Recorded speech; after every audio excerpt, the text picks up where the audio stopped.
தான் இசையமைச்ச திரைப்படத்துக்கான பாடல்கள் உரிமை தொடர்பா இசையமைப்பாளர் இளையராஜா நீதிமன்றத்துக்கு செல்றது அப்படிங்கிறது பத்தி கடந்த ஒரு வாரமா செய்தி இருந்துச்சு. அது டெல்லியில இருக்கக்கூடிய உயர்நீதிமன்றத்துல வந்த கேஸ். இது தாண்டி இன்னைக்கு செய்தியா ஹாப்பி ராஜா அப்படிங்கிற படத்துல தன்னோட பாடல்கள் பயன்படுத்தியிருக்காங்க.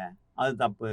அதுக்கு எதிரா ஒரு கேஸ ஃபைல் பண்றதுக்கு இளையராஜா தயாராயிட்டு இருக்காரு. ஸோ இப்படி பல விஷயங்கள் தொடர்ந்து ஊடகங்கள்ல செய்தியா வந்துட்டு இருக்கு அப்படிங்கிறதும், இந்த விஷயங்கள்லாம் ஒரு பணத்தாசை புடிச்ச, பேராசை புடிச்ச ஒரு தனி மனிதன் சம்பந்தப்பட்ட விஷயங்கள் அப்படின்னு பல சமூக ஊடகங்கள்ல எழுதுறதும், இன்னொரு பக்கம் ஒரு பக்காசோர நிறுவனம் மத்தவங்களுக்கு உரிமையானதெல்லாம் தனக்கு சார்பா பயன்படுத்திக்கிட்டு இருக்காங்க. இல்ல அது தொடர்பா கேஸ் நடத்தி ஒரு கலைஞனை அலைக்கழிக்கிறாங்க.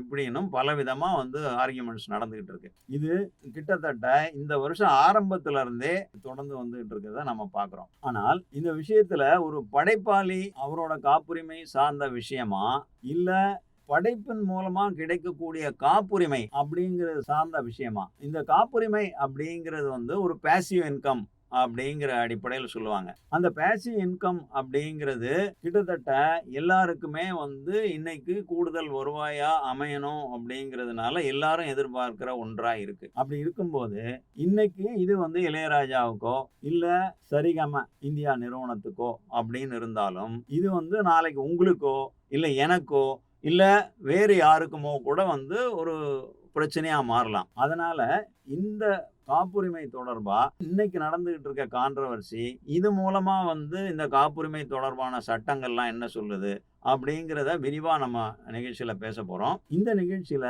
நமக்கு இது பத்தி இன்னும் கூடுதல் தகவல் சொல்றதுக்காக 10 ஆண்டுகளுக்கும் மேல திரைத்துறையில பணியாற்றிய அனுபவம் பெற்ற பிரேம்குமார் நம்ம அரங்கத்துக்கு வந்திருக்காரு. அவர்கிட்ட நம்ம இதை பத்தி விரிவா பேசுவோம். இப்போ பிரேம்குமார உங்கள் சார்பா நம்ம அரங்கத்துக்கு வரவேற்கிறேன். வணக்கம் பிரேம்குமார். வணக்கம் சார். ஸோ இன்னைக்கு இந்த இளையராஜாவோட பிரச்சனையில இன்னைக்கு ஒரு செய்தி வந்திருந்தது பார்த்தீங்களா? அந்த ஹாப்பி ராஜ் ஆமா, ஆமா, ஆமா. ஸோ ஹாப்பிராஜ் படத்துல அவரோட பாடல்கள பயன்படுத்தியிருக்காங்க. அதுக்கு தடைன்னு சொல்லிட்டு அவரு கேட்டிருக்காரு. அவர் இப்ப சமீபத்துல போடல. கடந்த சில வருடங்களாவே அவரோட பாடல்கள் எடுத்து பயன்படுத்தக்கூடாது அப்படின்றது தான் அவரோட வாதம். ஸோ பயன்படுத்தினவங்க மேல அவர் கேஸ் போட்டுட்டு இருக்காரு. அவரை பொறுத்த வரைக்கும் யாரும் பயன்படுத்தக்கூடவே கூடாது அப்படின்னு சொல்லி அவர் சொல்லல. அனுமதியோட பயன்படுத்துங்க அப்படின்றது தான் அவரோட இதுவா இருக்கு. ராஜா சாரை பொறுத்த வரைக்கும் அவர் இதுக்கப்புறம் தான் இந்த மாதிரி கேஸ் போட்டு தான் அவர் பிரபலம் ஆகணும் அல்லது பணம் சம்பாதிக்கணும்னு ஒரு நிலைமை அவருக்கு இல்ல. ரொம்ப சரியா சொன்னீங்க. என்னன்னா நிறைய பேர் இப்போ இசையமைக்கிறது இல்ல, அதனால தன்னை செய்தியில நிறுத்திக்கிறதுக்காக இப்படி பண்ணிக்கிட்டு இருக்காரா? அவருக்கு இல்லாத பணமா? இந்த பணம் என்ன ஆக போகுது அப்படிங்கிறாங்க. இது பணம் சம்பந்தப்பட்ட விஷயமோ இல்ல அவருக்கான பிரபலம் தேடுற ஒரு விஷயமோ இல்லைன்னு நான் நினைக்கிறேன். இது உரிமை சம்பந்தப்பட்ட விஷயம். உரிமை சம்பந்தப்பட்ட விஷயம்னா இது இவருக்கான உரிமைக்காக மட்டும் அவர் போராடுறாரா அப்படின்னு நான் நினைக்கல. இது ஒரு படைப்பாளிக்கான உரிமை. படைப்பாளி இன்னைக்கு மியூசிக் கம்போசரா இருக்கக்கூடிய இளையராஜா, அவ்வளவுதான். ஆனால் இந்த படைப்புரிமையை அவர் மீட்டு கொடுக்கிறது இவருக்கு மட்டுமானதா இருக்க போறது இல்ல. இந்த துறையில இருக்கிற மற்ற பல கலைஞர்கள், கண்டிப்பா இந்த மற்ற பல கலைஞர்கள் திரைத்துறையில இருக்கவங்க மட்டும் இல்ல, வேற இப்போ எழுத்தாளரோ இல்ல ஒரு ஓவியரோ இல்ல ஒரு சிற்பியோ, ஏன் போட்டோகிராஃபிக்கு கூட இது மாதிரியான காப்பிரைட் இருக்குங்கிறாங்க. கண்டிப்பா. அந்த வகையில இவங்க பலரோட உரிமையை மீட்கிறதுக்காக இவர் நடத்துற ஒரு போராட்டம் இன்னைக்கு காப்பிரைட் தொடர்பா இந்திய சட்டங்கள் என்ன சொல்லுது அப்படிங்கிறத ஒரு பொது தளத்துக்கு கொண்டு வர்ற ஒரு சம்பவமா இருக்கு. ஆனா துரதிருஷ்டவசமா நாம பாக்குறது என்ன அப்படின்னா, எனக்கு தெரிஞ்ச வரையில இது பத்திய சட்ட விவரங்களை அதிகமா ஊடகங்கள் தெளிவாகவும் விவரமாகவும் எழுதல அப்படின்னு நான் நினைக்கிறேன். நீங்க எப்படி பாக்குறீங்க? நீங்க பார்த்த வரையிலும் உங்க கருத்து என்ன? இல்ல நிச்சயமா அது சரிதான். அதாவது பெரும்பான்மையானவங்க பாத்தீங்கன்னா இது இளையராஜா சாரை பிடிச்சவங்க பிடிக்காதவங்க அவங்களுக்குள்ள ஒரு டிபேட்டா தான் இது போயிட்டு இருக்கு. பிடிச்சவங்களாம் அவருக்கு சப்போர்ட் பண்றதும், பிடிக்காதவங்களாம் அவரை இது சம்பந்தமா சரியான விவரங்களை தெரிஞ்சுக்காம அவரை பத்தி தப்பா பேசுறதுமா தான் இந்த டிபேட் போயிட்டு இருக்கு. நீங்க சொன்ன மாதிரி பாத்தீங்கன்னா இந்த சினிமான்றது ஒரு மாஸ் மீடியா, எல்லாருக்கும் ஈஸியா போய் ரீச் ஆகுது அப்படின்ற ஒரு விஷயத்தினாலையும், அதனாலதான் அதை பத்தி நம்ம பேசும்பொழுது நம்மளும் ரீச் ஆகும் அப்படின்ற ஒரு விஷயத்தினாலதான் இந்த விஷயம் இவரோட கேஸ் சம்பந்தமானது இவ்வளவு இந்த அளவுக்கு டிபேட்டுக்கு உள்ளாகுது. இதே பாத்தீங்கன்னா நம்ம தமிழ்நாட்டை பொறுத்தவரைக்கும் அண்டர்ரேட்டடா இருக்கிற ஒரு எழுத்தாளரை பத்தி இந்த மாதிரி நாங்க எந்த இதுவும் கேஸும் வரதில்லை, எந்த ஒரு செய்தியும் வரதில்லை. இல்ல. ஆனா வந்து பாத்தீங்கன்னா சினிமாவை விட ஒரு எழுத்தாளர், சினிமாவில் இருக்கிற டெக்னீஷியன்ஸை விட ஒரு எழுத்தாளர் தான் வந்து பாத்தீங்கன்னா இன்னைக்கு வந்து கம்பேரிட்டிவ்லி வந்து பாத்தீங்கன்னா வந்து வறுமையில இருப்பாங்க. ஆனா அவங்களோட காலகட்டத்துக்கு அப்புறம் அவங்களோட படைப்புகள் வந்து நல்லா வந்து பேசப்பட்டு அவங்கள போற்றி கொண்டாடுறதெல்லாம் இருக்கும். இன்னைக்கு வந்து படைப்பாளிகள் அப்படின்னா அவங்களுக்கு இந்தியாவில் இப்போ இருக்கிற நடைமுறையில் இருக்கிற காப்பிரைட் சட்டம் பெருவாரியா வந்து 1957 காப்பிரைட் சட்டம் வந்து சொல்லுது.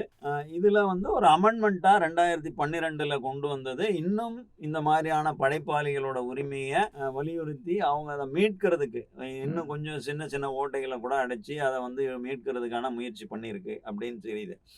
இப்போ இந்த சினிமான்னு வரும்பொழுது வந்து பார்த்தீங்கன்னா, இப்போ பொதுவா வந்து எல்லாருக்கும் வந்து ஒரு பார்வை இருக்கும். என்னன்னா வந்து ஒரு சினிமான்றது ஒரு ஆர்ட்டா ஆர் பிசினஸா அப்படின்னு பார்க்கும்போது, சினிமா வந்து ஃபர்ஸ்ட்டு பிசினஸ் தான். ஏன்னா வந்து அது மூலமா கோடிக்கணக்கான வந்து பணம் வந்து பொருளுது.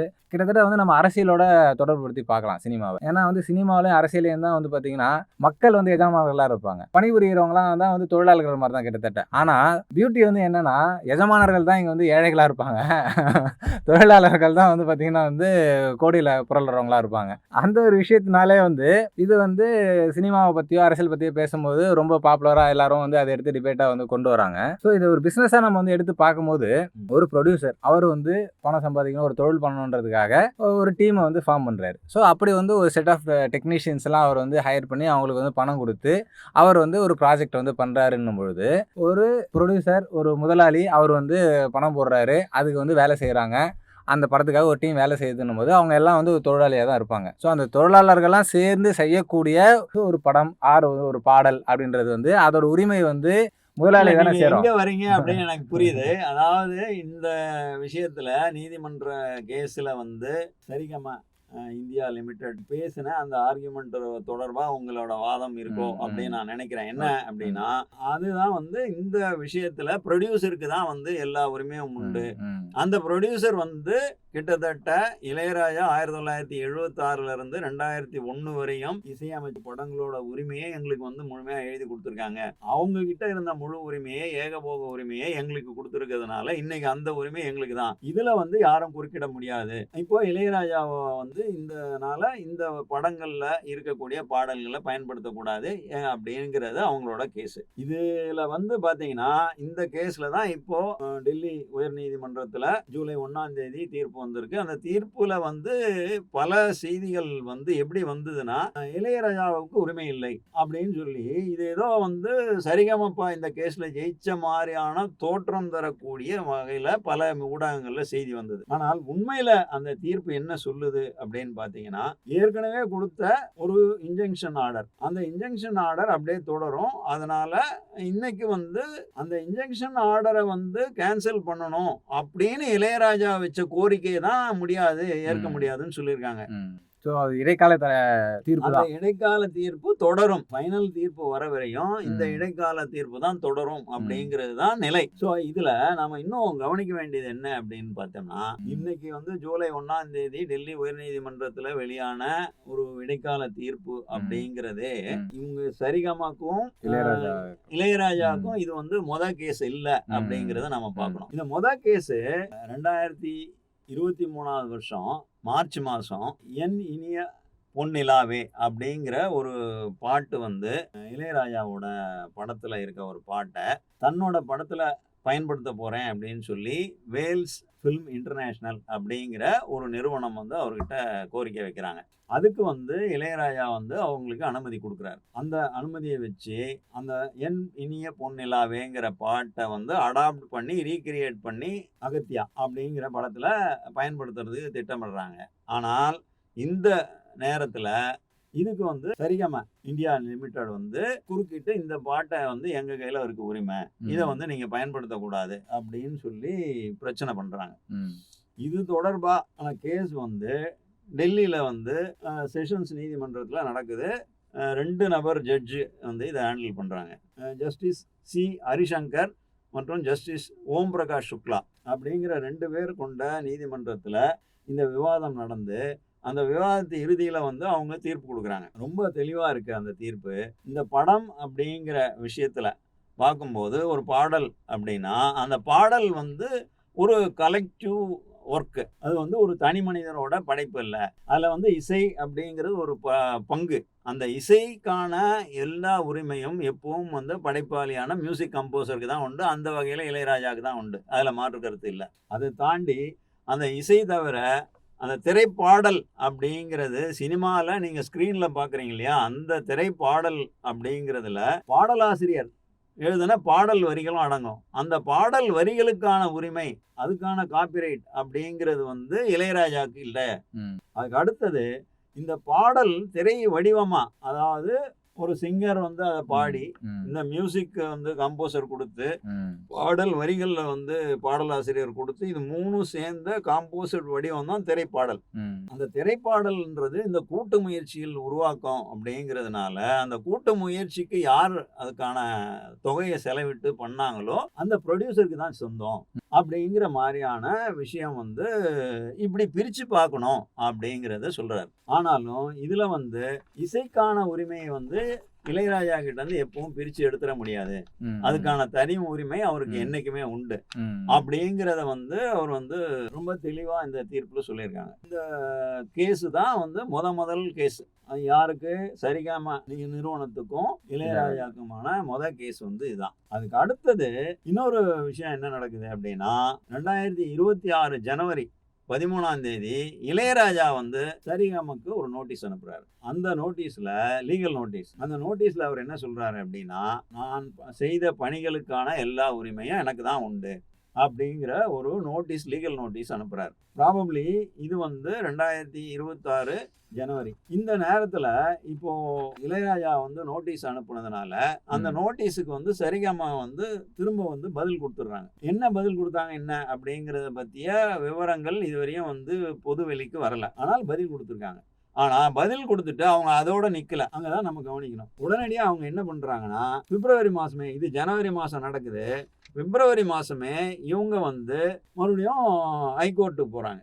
ஹைகோர்ட்டு போயிட்டு அங்க வந்து ஒரு வழக்கு தாக்கல் செய்றாங்க. அந்த வழக்கு தாக்கல் பண்ணும்போது இளையராஜா இசையமைச்ச 134 படங்கள், அதாவது 1976ல தொடங்கி 2001 வரையும் வெளியான ஒரு 134 படங்களுக்கான உரிமை வந்து அதனோட தயாரிப்பாளர்கள் கிட்ட இருந்து நாங்க வாங்கி வச்சிருக்கோம். டெல்லி உயர்நீதிமன்றத்துல இந்த 134 படங்களோட பாடல்கள் மீதான உரிமை வந்து எங்ககிட்ட தான் இருக்கு.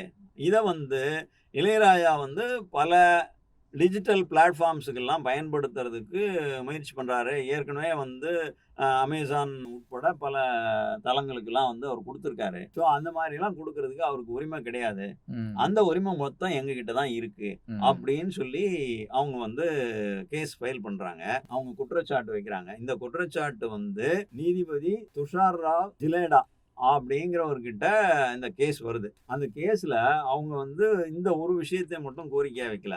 என்ன கூடுதலா வைக்கிறாங்கன்னா, இந்த கேஸ்ல இந்த விஷயம் தொடர்பா எங்களுக்கு வந்து சமரசத்துக்கான அழைப்பு குடுக்கறதுக்கு தடை விதிக்கணும். அதாவது இவங்க நாங்க சமரசத்துக்கு போக தயாரா இல்லங்கிறாங்க. ம்.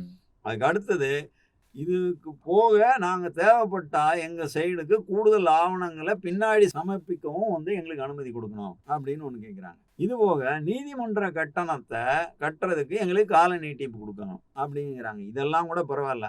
அதுக்கு அடுத்த விஷயம் தான் வந்து ரொம்ப வினோதமா இருந்துச்சு. என்னன்னா, இந்த கேஸ்ல எக்ஸ் பார்ட்டியா இன்டீரியம் இன்ஜங்ஷன் குடுக்கணும். அதாவது இது தொடர்பான விஷயங்கள எங்க தரப்பு வாதங்கள மட்டும் விசாரிச்சு, இதுக்கு இடைக்கால தடை குடுங்க.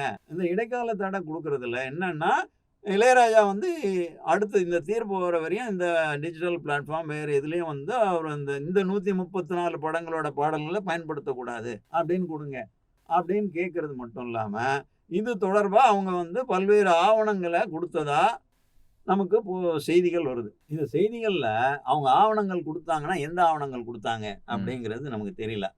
இத ஏன் நான் சொல்றேன்னா, உங்களுக்கு சினிமால இருந்ததுனால உங்களுக்கு தெரியும். நீங்க அத பெட்டரா சொல்ல முடியும்னு நினைக்கிறேன். திரைத்துறையில ஆரம்பத்துல 76ல அறிமுகமாறாரு. ஆமா. அன்னைக்கு வந்து எப்படி இருந்திருக்கும்? 2001ல எப்படி இருந்திருக்கும்? சொல்லுங்க. ஆக்சுவலா என்னன்னா, இப்போ ராஜா சார் வந்து 76ல வந்து இன்ட்ரோடியூஸ் ஆயிருந்தாலும், வெகு விரைவாவே 80கள்லயே வந்து அவர் வந்து பார்த்தீங்கன்னா, ரொம்ப ஃபேமஸ் ஆயிடுறாரு. ஸோ பொதுவாவே வந்து ஒரு ப்ரொடியூசர் ஒரு படம் எடுக்கிறாரு, ஒரு டெக்னீஷியன் வந்து செட் பண்ணி எடுக்கிறாருன்னும்போது, எல்லாரோடையும் வந்து ஒரு அக்ரீமெண்ட் வந்து சைன் ஆகும். ஸோ அந்த அக்ரீமெண்ட்ல வந்து யாருக்கு என்னென்ன உரிமைகள் போகும், இப்போ வந்து ஒரு பாடல் வரும்பொழுது ஸோ அந்த பாடலுக்கான அந்த காலத்தில் வந்து கிராமஃபோன் இருந்தது, அப்புறம் வந்து கேசட் இருந்தது, அப்புறம் சிடி வந்தது. இப்படி அதுக்கப்புறமா ஒரு பீரியடில் வந்து நம்ம ஃபோன்லலாம் வந்து காலர் டியூன், ரிங் டோன் அந்த மாதிரிலாம் வந்து யூஸ் பண்ணிட்டு இருந்தோம். ஸோ ஒவ்வொரு உரிமையும் வந்து யாருக்கு சேரும் அப்படின்ற மாதிரி வந்து எழுதி வந்து வாங்குவாங்க. இது ஒவ்வொன்றுக்கும் தனித்தனியா மென்ஷன் பண்ணி ஆமா. ஒரு டேர்மும் தனித்தனியா மென்ஷன் பண்ணுவாங்க. ஸோ இது இல்லாம வந்து இன்னும் தெளிவா இருக்கிறவங்க வந்து எதிர்காலத்துல இதன் மூலமா கிடைக்கக்கூடிய வேறு எந்த விதமான வியாபார பலன்களும் வந்து யார சேரும்? பொதுவா வந்து ப்ரொடியூசர் தான் வந்து அவர் வந்து தனக்கு சேரும்ன்ற மாரி வந்து பயன்படுத்திப்பாங்க. இதுல மெயினா வந்து யார் டாமினேட்டா இருக்காங்க? யாரோட கை ஓங்கி இருக்கு? இப்போ வந்து பார்த்தீங்கன்னா, ப்ரொடியூசரு ஒரு நியூ கமர்ஸ் கூப்பிட்டு ஒரு வாய்ப்பு குடுக்குறாருன்ற பட்சத்துல எல்லா உரிமையும் வந்து அவர்கிட்ட தான் வந்து போகும். ஃபேமஸான ஒரு டைரக்டரோ, ஒரு ஃபேமஸான மியூசிக் டைரக்டரோ, ஃபேமஸான ஹீரோவோ இருக்கும்பொழுது, அவங்கள சார்ந்து தான் வந்து ப்ரொடியூசர் வந்து அவங்கள நம்பி தான் போறாங்கன்ற பட்சத்துல பெரும்பான்மையான உரிமை வந்து அந்த சம்மந்தப்பட்ட டெக்னீஷியனுக்கும், ஆர்டிஸ்ட்டுக்கும் தான் வந்து போகும். அப்படிதான் வந்து சைன் ஆகும். ஸோ இந்த கேஸ்ல வந்து பார்த்தீங்கன்னா, ராஜா சார் 76ல வந்து அவர் அறிமுகமானி அவர் வந்து ஒரு பீக் அடையிற வரைக்குமான காலகட்டத்துக்கு வரைக்கும் எல்லா உரிமையும் வந்து ப்ரொடியூசர் கிட்டே இருந்திருக்கலாம். நமக்கு தெரியாது. என்னன்னா அவங்களுக்குள்ள என்ன அக்ரிமெண்ட் ஆனதுன்றது அவங்க தனிப்பட்ட விஷயம்ன்றதுனால நமக்கு தெரியாது. ஒன்ஸ் வந்து 80ல அவர் வந்து பீக் அடைஞ்சதுக்கு அப்புறமா அவரை பார்க்க முடியாதா? அவர்கிட்ட ஒரு அப்பாயின்மெண்ட் வாங்கிட முடியாதா? நம்ம படத்துக்கு ஒரு மியூசிக் போட்டு மாட்டாரா? இளையராஜா மியூசிக் அப்படின்னு போட்டாலே வெற்றி அப்படின்ற காலகட்டம்லாம் இருந்தது. கட்டாயம். கோவை தம்பி எடுத்த பல படங்கள்ல மோகன் ஹீரோவா நடிச்சு இசைக்காகவே ஓடின பல படங்கள் வந்து நான் கல்லூரி நாட்கள்ல நானே பார்த்திருக்கேன். ஓகே. அந்த அடிப்படையில நீங்க சொல்றது அந்த நேரத்துல இது மாதிரி வந்து தான் வலிமையா இருக்கக்கூடிய ஒரு சூழல்ல இளையராஜா வந்து தன்னோட படத்தோட பாடல்கள் உள்ளிட்ட அதனோட பல்வேறு உரிமைகளை ஒரு ப்ரொடியூசருக்கு எழுதி கொடுத்திருப்பாரு அப்படின்னு நம்புறதுக்கு வாய்ப்பு இருக்கா? இல்ல. எனக்கு வந்து அது என்னால நம்ப முடியல.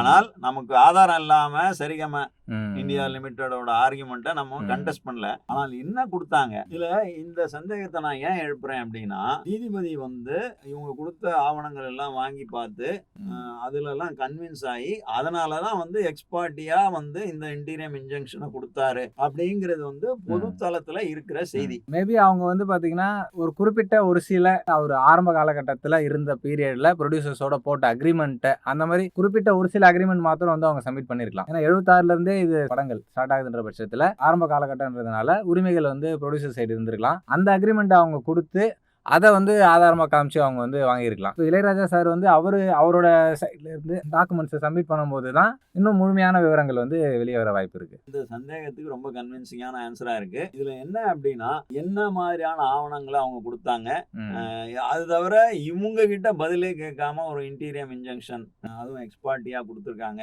அப்படிங்கிறது வந்து தான் இந்த விஷயத்துல இளையராஜாவுக்கு வந்து மீடியால திட்டமிட்டோ இல்ல புரியாமலோ வந்து அவருக்கு எதிரான செய்திகள் பரவுறதுக்கு ஒரு காரணமா இருந்திருக்குன்னு நான் நினைக்கிறேன். இங்க அவருக்கு எதிரான செய்திகள் நம்ம சொல்றது மூலமா வந்து நாம வந்து சரிகமா எதிராக பேசுறதா புரிஞ்சுக்க வேண்டாம். இந்த நிலையில நியூட்ரல் ஸ்டாண்ட் இருக்கணும் அப்படிங்கறது வந்து பல ஊடகங்கள் வந்து கடைபிடிக்கலையோ அப்படிங்கிற ஒரு கவலை இருக்கிறதுனால இதை நான் சொல்றேன். ஸோ இதுக்கு அடுத்தது என்ன ஆச்சு அப்படின்னு பாத்தீங்கன்னா, இப்போ இன்னைக்கு ஜூலை 1ஆம் தேதி வெளியாகிருக்கிற நீதிமன்ற தீர்ப்புப்படி இப்போதைக்கு இருக்கிற அந்த இன்ஜெக்ஷன் அப்படிங்கிறது எக்ஸ்டெண்ட் ஆகும் அப்படின்னு சொன்னாங்க. இதுக்கு அடுத்து வரக்கூடிய காலங்கள்ல இந்த இன்ஜெக்ஷன் சொல்ல வர்றது வந்து இளையராஜா சார் வந்து அந்த பாடல்களோட டிஜிட்டல் உரிமையே இல்ல அப்படின்றது தொடரும் அப்படின்னு சொல்றாங்களா? பயன்படுத்தக்கூடாதுன்னு தான். அவருக்கு உரிமை இல்லைன்னு எஸ்டாப்ளிஷ் ஆயிடுச்சுன்னா இப்ப கேள்வியே இல்லை. இன்னைக்கு அடுத்த தீர்ப்பு வர வரையும் இளையராஜா அந்த விஷயங்களை பயன்படுத்த கூடாது அப்படிங்கிறது தான் இன்னைக்கு நிலை. அவருக்கு உரிமை இல்லைங்கிற நிலைமை இல்ல. உரிமை இல்லைங்கிற நிலைமை வேற, பயன்படுத்த கூடாதுங்கிற நிலைமை வேற. இன்னைக்கு பயன்படுத்த கூடாது அப்படிங்கிறது தான் வந்து சூழலா இருக்கு, நிலைமையா இருக்கு. ஸோ இந்த கேஸ்ல இது மாதிரி இருக்கு. ஆனால் இது மட்டும் இல்ல, இப்போ இளையராஜா சம்பந்தப்பட்ட விஷயங்கள்ல இன்னும் பல கேசுகள் நடந்திருக்கு. 2024ல சன் பிக்சர்ஸ் தயாரிப்புல உருவான படம் வந்து கூலி அப்படிங்கிற படத்துல வந்து இதே மாதிரி பிரச்சனை வந்தது. இதுக்கு வந்து இளையராஜா வந்து ஏப்ரல் 30, 2024 அந்த வாக்குல வந்து அவங்களுக்கு ஒரு நோட்டீஸ் அனுப்புறாரு. அந்த நோட்டீஸ்ல வந்து அவர் என்ன சொல்றாருன்னா, அவரோட தங்க மகன் அப்படிங்கிற படத்துல 1983ல வெளியான படம், அதுல வந்து வா வா பக்கம் வா அப்படிங்கிற ஒரு பாட்டை வந்து இந்த கூலி படத்துல டைட்டில் டீசரா வந்து யூஸ் பண்ணியிருக்காங்க. அது வந்து எங்ககிட்ட அனுமதி இல்லாம பண்ணிட்டாங்க, அதனால அது சம்பந்தமான எனக்கு வந்து இழப்பீடு தரணும் அப்படிங்கிற மாதிரி கேஸ் போட்டிருக்காரு. அந்த கேஸ் வந்து மியூச்சுவலா வந்து பேசி சமரசம் ஆயிட்டாங்க அப்படிங்கிற மாதிரியான செய்திகள் சொல்லப்படுது. அது தவிர அது சம்பந்தமான அடுத்த கட்ட செய்திகள் நம்ம பல இடங்கள்ல தேடி பார்த்தோம். அதை பற்றி எதுவும் இல்லை. ஆனால் சமரசம் ஆயிட்டாங்க அப்படிங்கிறது நிலவரம். அதுக்கு அடுத்தது மே 2024 மறுபடியும் வந்து கேரளாவில் மிக பிரபலமாக ஓடின மஞ்சுமல் பாய்ஸ் அப்படிங்கிற படத்தில் குணா படத்தில் வரும் இல்லையா, கண்மணி அன்போடு காதலன் அப்படின்னு ஒரு ரொம்ப பிரபலமான பாடல். அந்த பாடலை வந்து அதே இடத்துல ஷூட் பண்ணும்போது அவங்க வந்து அதை ரெஃபர் பண்ணி பாடி அந்த படத்தில் இடம் பெற்றது. அதுக்கு எதிராகவும் வந்து இளையராஜா வந்து நோட்டீஸ் அனுப்பிச்சிருந்தார். ஸோ அந்த விஷயத்தில் வந்து அவருக்கு வந்து அப்புறம் காம்பன்சேஷன் கொடுத்துருக்காங்க அப்படிங்கிற ஒரு நிலவரம். அதே மாதிரி 2025 ஏப்ரல் 15 இளையராஜா இன்னொரு நோட்டீஸ் அனுப்புறாரு. அது யாருக்குன்னா மைத்ரி மூவி மேக்கர்ஸ் அப்படிங்கிற நிறுவனத்துக்கு. அவங்க தான் வந்து குட் பேட் அக்லி அப்படிங்கிற ஒரு படத்தை தயாரிச்சாங்க. அந்த படத்துல கிட்டத்தட்ட இளையராஜாவோட படங்கள்ல இருந்து 3 பாடல்களை பயன்படுத்தியிருப்பாங்க. அதாவது 1982 வெளியான சகலகலா வல்லவன் படத்துல இருந்து இளமை இதோ இதோ அப்படிங்கிற ஒரு பாட்டையும், அதே மாதிரி விக்ரம் படத்துல இருந்து எஞ்சோடி மஞ்சக்குருவி அப்படிங்கிற ஒரு பாட்டையும், அப்புறம் நாட்டுப்புற பாட்டு அப்படிங்கிற ஒரு படத்துல இருந்து ஒத்த ரூபா தாரே அப்படிங்கிற ஒரு பாட்டையும் வந்து பயன்படுத்தியிருப்பாங்க. ஸோ இந்த பாட்டு வந்து பயன்படுத்தும் போது என்கிட்ட அனுமதி வாங்கல, என்கிட்ட வந்து அனுமதி வாங்காம பயன்படுத்துனதுனால அதுக்கு வந்து எனக்கு இழப்பீடு தரணும் அப்படின்னு சொல்லி ஒரு கேஸ் போட்டிருக்காங்க. ஸோ அதுல கிட்டத்தட்ட எனக்கு வந்து 5 கோடி ரூபாய் இழப்பீடு தரணும் அப்படின்னு சொல்லி கேட்டிருப்பாரு. ஆனால் அதுக்கப்புறம் வந்து இதுவும் அவுட் ஆஃப் கோர்ட் செட்டில்மெண்ட்டா வந்து முடிச்சிருக்காங்க. இது மட்டும் இல்லாம அதே மாதிரி டியூட் அப்படிங்கிற ஒரு படத்துல 2 பாட்டுகளை பயன்படுத்தியிருப்பாங்க. பணக்காரன் 1990 வெளியான படத்துல இருந்து 100 வருஷம் அப்படின்னு தொடங்கும் அந்த பாட்டை பயன்படுத்தியிருப்பாங்க. 1991 புது நெல்லு புதுநாத்து அப்படின்னு சொல்லி வெளியான இன்னொரு படத்துல இருந்து பெருத்த மச்சான் அப்படின்னு தொடங்குற இன்னொரு பாட்டையும் பயன்படுத்தியிருப்பாங்க. இது ரெண்டும் டியூட்ல பயன்படுத்தினது. இதுவும் வந்து அனுமதி இல்லை அப்படிங்கிறதுனால இதுக்காகவும் வந்து ஒரு கேஸ் ஃபைல் பண்ணியிருந்தாரு. பட் இதுல வந்து டியூடு தயாரிப்பாளர்கள் அதே மாதிரி குட் பேட் அக்லி தயாரிப்பாளர்கள் 2 பேரும் சேர்ந்து இவருக்கு வந்து 50 லட்சம் ரூபாய் வந்து இழப்பீடு கொடுக்குறோம் அப்படின்னு சொல்லி ஒத்துக்கிட்டு அவுட் ஆஃப் கோர்ட் செட்டில்மெண்ட் அந்த கேஸை முடிச்சிட்டாங்க. இதுல வந்து குட் பேட் அக்லி அந்த படத்துல இருந்து அந்த 3 பாட்டுகளை எடுத்துடுறோம், நாங்க பயன்படுத்தல அப்படிங்கிற மாதிரியும், டியூடு படத்துல மட்டும் அந்த 2 பாட்டும் தொடரும் அப்படிங்கிற மாதிரியும் அந்த கேஸ் வந்து அவுட் ஆஃப் கோர்ட் செட்டில்மெண்ட்ல முடிஞ்சிருக்கு. ஸோ இப்படி இளையராஜாவை பொறுத்தவரையில் இதுதான் அப்படின்னு பார்த்தீங்கன்னா, இது மட்டும் இல்லை, இதுக்கு முன்னாடி 2020 வந்து இன்ட்ரிகோ அப்படின்னு சொல்லி இசைத்தட்டு வெளியிடுற இன்னொரு நிறுவனத்து மேலேயும் வந்து ஒரு கேஸ் போட்டிருக்காரு. அவங்க வந்து கிட்டத்தட்ட 80களில் வெளியான 30 படங்களோட பாடல்களை வந்து இளையராஜா கிட்ட உரிமை வாங்கி கேசட் எல்லாம் வெளியிடுறேன் அப்படின்னு சொல்லி அதெல்லாம் வெளியிட்டு அதுல கிடைச்ச தொகையில இவருக்கு வந்து ராயல்டி கொடுக்கல அப்படிங்கிறது தான் அந்த கேஸ். அதே மாதிரி 2025 சோனி மியூசிக் மேலேயும் இதே மாதிரி ஒரு கேஸை தாக்கல் பண்ணியிருக்காரு. ஸோ இப்படி பல விஷயங்கள்ல இளையராஜா வந்து தன்னோட படைப்பு, அதாவது இசை அமைப்பு, அந்த இசை கம்போசிஷன் அப்படின்னு சொல்றாங்க, அந்த கம்போசிஷனுக்காக உரிமையை கேட்டு தொடர்ந்து போராடிக்கிட்டு இருக்காரு அப்படிங்கிறதும், இது தொடர்பான விஷயங்கள் இன்னும் தொடருது அப்படிங்கிறது தான் வந்து இப்போ அண்மையில் இன்னைக்கு செய்தி பேப்பர்ல வந்த செய்தியா நம்ம பார்க்குறோம். இப்படியான விஷயங்கள் வந்து ஒரு படைப்பாளியோட உரிமையை மீட்கிற விஷயமா, இல்ல ஒரு பணத்தாசை பிடிச்ச நபரோட ஆசையா, இல்ல ஒரு மற்றவரோட உரிமையை பறிக்கிற ஒரு நிறுவனத்தோட விருப்பமா அப்படிங்கிற மாதிரி எல்லாம் இதை பார்க்க முடியாது அப்படிங்கறத நம்ம ஆரம்பத்திலே சொல்லியிருந்தோம். இப்போ இந்த கேஸ், முன்னாடி போட்ட கேஸ், இப்போ போடுற கேஸ், இப்படியான பல விஷயங்களும் எது அடிப்படையா இருக்கு அப்படின்னு பார்த்தீங்கன்னா, இந்தியன் காப்பிரைட் ஆக்ட் அது அடிப்படையில் தான் இந்த எல்லா கேஸுகளும் நடக்குதுங்கிறத நம்ம கவனிக்கலாம். இல்லை சார், இப்போ 19 இந்தியன் காப்பிரைட் ஆக்ட் பிரகாரம் வருது அப்படின்னா ஸ்பெசிஃபிக்காக என்ன தான் சொல்லுது? ஏன்னா இப்போ வந்து எல்லாருமே பார்த்துட்டு இருக்காங்க. இதில் வந்து திரைத்துறை சார்ந்தவங்களும் இருப்பாங்க. திரைத்துறை மட்டும் இல்லை, அது இல்லாமல் இன்னும் நிறைய கலைஞர்கள் இருக்காங்க. ஸோ எல்லாருமே இது வந்து பார்த்துட்டு இருக்காங்கன்ற பட்சத்தில் என்ன தான் சொல்லுது அந்த ஆக்ட்? நல்ல கேள்வி. இதில் வந்து 1957 இந்தியன் காப்பிரைட் ஆக்ட் அப்படின்னு சொல்லுவாங்க. அது அடிப்படையில் தான் இது நடக்குது. ஏன் இது தவிர இந்த கேஸுக்கு முன்னாடி சரிகமக்கும் இளையராஜாவுக்கும் நடக்கிற கேஸுக்கு பின்னணியில வந்து ஒரு உதாரணமா எடுத்துக்கிட்டது வந்து ஏற்கனவே வந்து சுப்ரீம் கோர்ட்ல 1977 ஒரு கேஸ் நடந்திருக்கு. அந்த கேஸ் அடிப்படையா வச்சுதான் வந்து இந்த விஷயங்கள்லாம் வந்து தீர்ப்பு சொல்றாங்க அப்படின்னு ஒரு ரெஃபரன்ஸா சொல்றாங்க. ஆனால் அந்த கேஸ்லயே வந்து என்ன சொல்றாங்க அப்படின்னா, இசை வந்து உருவாக்குறாங்க, ஒரு கம்போசர் இருக்காரு அப்படின்னா இந்த கம்போசருக்கான உரிமை அப்படிங்கிறது வந்து நீக்கவே முடியாது. ம். ஆனால் இதே நேரத்துல இப்போ ஒரு உதாரணத்துக்கு எடுத்துங்க. சாஃப்ட்வேர் கம்பெனி இருக்கு. அந்த சாஃப்ட்வேர் கம்பெனில ஒரு குரூப் ஆஃப் பீப்பிள எம்ப்ளாய் பண்ணி வேலை செய்றாங்க. அவங்க எல்லாருமா சேர்ந்து அங்க வந்து ஒரு புது சாஃப்ட்வேர் உருவாக்குறாங்க. அந்த சாஃப்ட்வேர் உருவாக்குனாங்கன்னா, அது வந்து அதுக்கு அடுத்து யார் பயன்படுத்துறாங்களோ அவங்க கிட்டலாம் இருந்து ராயல்டி வாங்க போகுது. இப்படி இருக்கும்போது, இந்த சாஃப்ட்வேர் உருவாக்குன டீம்ல ஒர்க் பண்ண ஆட்கள் அதுக்கான உரிமைக்கு கோர முடியுமா? ம். அப்படின்னா இல்ல. இந்த ம். காப்பிரைட் ஆக்ட் என்ன சொல்லுதுன்னா, அவங்கள வந்து சம்பளம் குடுத்து எம்ப்ளாய் பண்ணாரு இல்லையா? அந்த ஓனருக்கு தான் அதுக்கான காப்பிரைட் இருக்கு. அப்படிங்கிறத வந்து இந்த சட்டம் ரொம்ப தெளிவா சொல்லுது. அண்மையில காலமானாரே திரைப்பட தயாரிப்பாளர் ராஜன். ம். அவரு இந்த இளையராஜா சம்பந்தப்பட்ட கேஸ் வந்து பீக்ல இருந்தபோது, ஒரு உதாரணம் வேற சொன்னாரு. ம். என்ன சொல்றாருன்னா, ஒரு வீடு கட்டுறோம். அந்த வீடு கட்டுறதுக்கு வந்து ஒரு மேஸ்திரிய வந்து எம்ப்ளாய் பண்றோம். மேஸ்திரி வச்சு தான் வீடு கட்டுறோம் அப்படிங்கிறதுனால வீடு கட்டி முடிச்சதும், "இதுல எனக்கு தான் உரிமை" அப்படின்னு மேஸ்திரி கேட்க முடியுமாங்கிறாரு.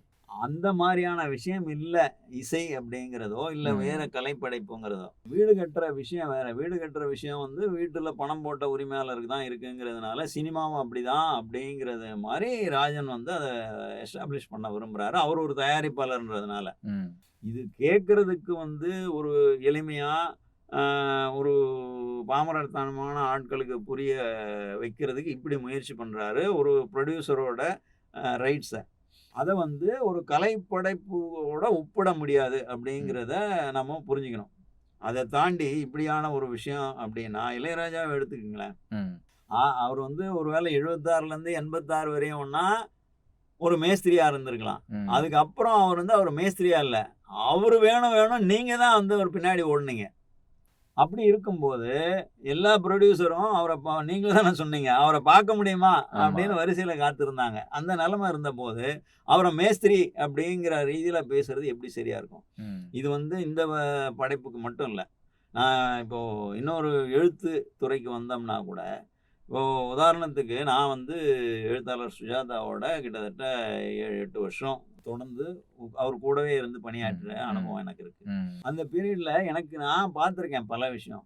ஒரு புரொடியூசரோ, இல்ல ஒரு சினிமா டைரக்டரோ, இவரோட அப்பாயின்ட்மென்ட்க்கு வெயிட் பண்ணுவாங்க. இல்ல இவரு என்னைக்கு வரேன் சொல்லுங்க அப்படிங்கிற இவர்கிட்ட கேட்பாங்க. ம். இவரு வந்து ஒரு டயலாக் ரைட்டர், இல்ல ஒரு ஸ்கிரீன் பிளே ரைட்டர் தான் சுஜாதா. அதாவது சினிமால ஒரு சின்ன பங்கு. அந்த படமே வந்து டைரக்டர நம்பியும், புரொடியூசர நம்பியும் தான் இருக்கு. அந்த புரொடியூசரும், டைரக்டரும் வந்து இவரோட அப்பாயின்ட்மென்ட்க்கு ஏன் வெயிட் பண்ணாங்க? இல்ல இவருக்கு ஏத்த மாரி தன்னோட இத ஏன் வளச்சுக்கிட்டாங்க? ஏன்னா, அவ்வளோ அப்படின்னா முக்கியமான இருந்தது அவரோட எழுத்துக்கள், ஆ அவரோட யா வசனங்கள்.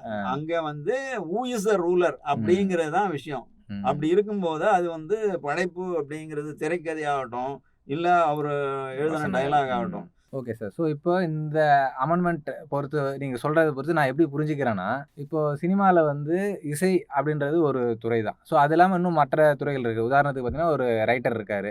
ஒரு படத்த வந்து ஒரு ஹிட்டான ஒரு படத்த வந்து வேற ஒரு மொழியில வந்து ரீமேக் பண்றாங்கன்ற பட்சத்தில, அப்ப இந்த சட்ட பிரகாரம் அந்த அதாவது வந்து அந்த ரைட்டருக்கும், புரொடியூசருக்குமான அக்ரீமெண்ட் பிரகாரம் அந்த மூலக்கதைக்கான உரிமை புரொடியூசர் கிட்டயே இருந்தாலுமே, அந்த படத்த வந்து வேற ஒரு மொழியில வந்து ரீமேக் பண்ணும்பொழுது, அந்த இந்த சட்டப்பிரகாரம் அந்த கதைக்கான மூலக்கதைக்கான உரிமைய வந்து புரொடியூசர் வந்து அந்த ரைட்டருக்கு வந்து குடுத்து தான் ஆகணும். அப்படின்றத தான் இந்த சட்டம் வந்து சொல்றதா நான் புரிஞ்சுக்கலாமா? இதுல வந்து என்னன்னா, நீங்க மூலக்கதை அப்படிங்கிறீங்க. இதுல ம். வந்து பல இடங்கள்ல வந்து பல படங்களுக்கு வந்து வெளியிலருந்து கதைய எடுத்துட்டு வந்து ம். டைரக்டரோ, இல்ல ம். இயக்குனரோ, ஐ ம். மீன் அ ம தயாரிப்பாளரோ வந்து பயன்படுத்துறாங்க. ம். அப்படி இல்லாம ம். ஒரு இயக்குனரே வந்து ஒரு எழுத்தாளராவும், ம். அந்த ம். கதையோட மூல கதைய எழுதின ம். ம். அவராவும், அதே ம். மாரி அவரே வசனகர்த்தாவும் ம். இப்படியெல்லாம் ம். இருக்காங்க. ம். அப்போ நீங்க சொல்றது ரொம்ப பொருந்தும். ம். அது வந்து புரொடியூசருக்கு ரைட்ஸ் ம். இருக்குன்னாலும், ம். இவரு வந்து பங்களிச்சிருக்காரு. ம். இது கூட்டு படைப்போட உரிமை ம். உங்ககிட்ட ம். இருந்தாலும், அதுக்கு ம். பங்களிச்சவங்களுக்கு வந்து உரிமை குடுக்கணுங்கிற ம். முறையில, ஒரு ம். கதையாசிரியராவும், ம். ஒரு இயக்குனராவும், ஒரு ம். வசனகர்த்தாவும், ம். திரைக்கதை ஆசிரியராவும், ம். அவர் வந்து அவரோட பங்க கேட்கறதுக்கு இடம் இருக்கு. ஓகே. அப்படின்னு தான் நாமும் இந்த ம். சட்டத்த பார்க்கும்போது நமக்கு புரிய வருது. ஸோ, ஒட்டுமொத்தமா வந்து இந்த இந்த கேஸ் இந்த டிபேட்ட வந்து நான் எப்படி பார்க்குறேன் அப்படின்னா, இது வந்து இளையராஜா அப்படின்ற ஒரு தனி மனிதன் வந்து அவரோட படைப்ப வந்து பயன்படுத்திட்டாங்க அப்படின்றதுக்காக கோவத்திலயோ, இல்ல வந்து ஆதங்கத்திலயோ கேஸ் போட்டதா வந்து நான் அப்படி வந்து சுருக்கி இத வந்து பார்க்கல. இது வந்து என்னன்னா, ஒரு கலைஞன் அவரோட கலைய பயன்படுத்தி பல வகையில பணமாவும் சம்பாதிச்சவங்களும் இருக்கிறாங்க. மகிழ்ச்சியாவும் இருக்கு. ஏதோ ஒரு வகையில ஒரு பயன் பெறுறோம் நம்ம. அப்படின்னும்போது அந்த கலைஞனுக்கான அங்கீகாரத்தை நம்ம வந்து குடுக்கணும். ஸோ அவரோட பாடல வேற ஒரு படத்துல எடுத்து பயன்படுத்தி, அதன் மூலமா வந்து பலம் பெறும்பொழுது, அந்த கலைஞருக்கான அங்கீகாரத்த வந்து நம்ம வந்து சரியான வகையில வந்து அவருக்கு வந்து குடுக்கணும். அது குடுக்காத பட்சத்துல தான் அவர் வந்து கேஸ்ன்றதெல்லாம் வந்து போறாரு. ஸோ அப்படி இருக்கும்போது, இன்னைக்கு இளையராஜா ஆரம்பிச்சிருக்காரு. நாளைக்கு நம்மளே அந்த ஒரு கலையும், ஒரு கலைஞனோட படைப்பையும் பயன்படுத்துற எல்லாருமே வந்து அவருக்கான அங்கீகாரத்த வந்து குடுக்கணுன்ற வகையில இவரு வந்து ஒரு தொடக்க புள்ளியா இருக்கிறாரு. அப்படின்ற மாரி நான் இது வந்து பொதுவா கட்டாயம். புரிஞ்சுக்கிறேன். நீங்க ரொம்ப சரியா சொன்னீங்க. இது வந்து இளையராஜாக்கு சார்ந்தது மட்டும் இல்ல. ஒருவேள நம்மள பலரும் நம்ம நேயர்கள்லயே பலரும் ஒரு ம். சிற்பியா இருக்கலாம், ஒரு ஃபோட்டோகிராஃபரா இருக்கலாம், ஒரு ஓவியனா இருக்கலாம்.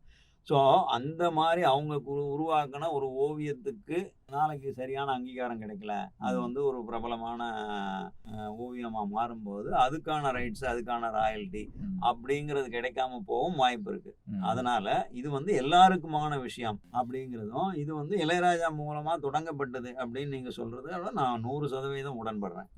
எங்க அரங்கத்துக்கு வந்திருந்து இந்த விவாதத்துல உங்க கருத்துக்களை பகிர்ந்துக்கிட்டு, உங்க அனுபவங்களை பகிர்ந்துக்கிட்டு, எல்லாத்தையும் ரொம்ப தெளிவா சொன்னதுக்கு எங்க நேயர்கள் சார்பாகவும், நிதிக்கரை சார்பாகவும் நன்றி தெரிவித்துக் நன்றி. கொள்கிறேன். நன்றி.